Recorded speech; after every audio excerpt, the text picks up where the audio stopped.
So my garbage person of the week is the Florida State Legislature. And the reason I'm saying it's the entire Florida State Legislature, it's because there's definitely people within that legislature that want me to name them specifically, but I'm not gonna give them the pleasure because they wanna say they trigger the libs the most. The GOP-led Florida House of Representatives on Wednesday voted 70-44 along party lines in a very, I love that it's 70-44 is party lines when, by the way, like whenever they vote in the general election, it's much closer than that. But anyways, to pass HB 1475, which would ban transgender female athletes from competing on women's athletic teams in both high school and college, while subjecting some student athletes to, quote, genital inspections before they can play. So there's multiple ways. So they want to be like, we're the good guys here.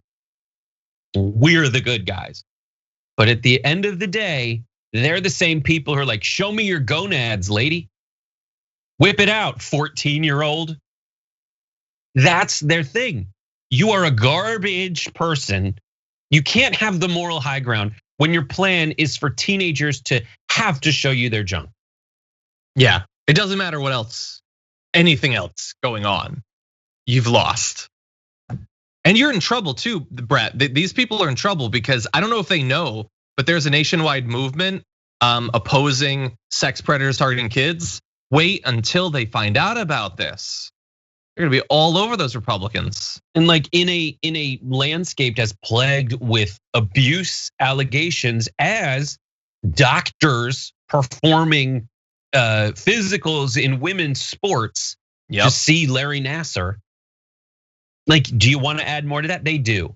And talk about government overreach, regulator overreach. You're reaching into the pants of a teenager. Yeah, you psychopaths. Middle school. It's just madness. How could this be your priority? How could this be the solution if this issue is your priority? How could this be your response to losing so many elections that this is all the Republicans have nationwide is voter suppression and anti-trans bills? As we talked about in the pre-show, 70% of Republicans in a poll that just came out are against these sorts of bills. 70% of Republican voters are against these, and this is all they've got.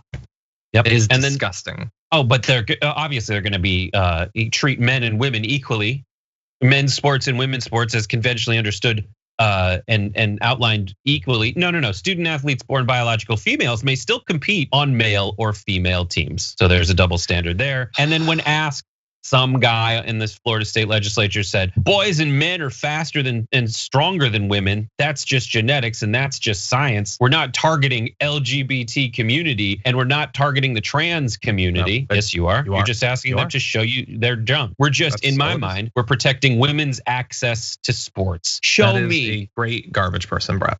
Yeah, show me where they're overrun by people pretending to be women so they can score more goals.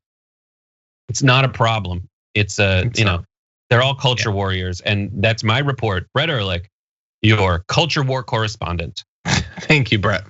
Presenting from the front.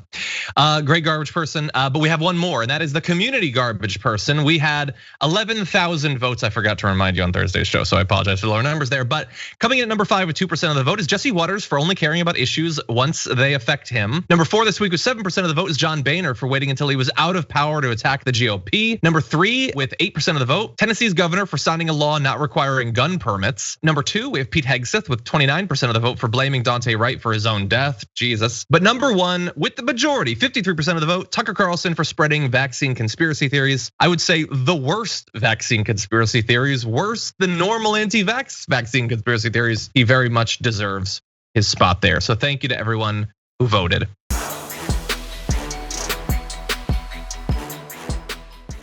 Check out the Damage Report podcast each day, wherever you get your podcasts, whether Pocket Casts or Stitcher or iTunes. You can join me as I give you the news and stories you want, with a range of co-hosts and interview guests jumping in on the fun each day. Again, that's the Damage Report, wherever you get your podcasts. And if you get them at iTunes, don't forget to rate and review. Sometimes I'll read them live on the show.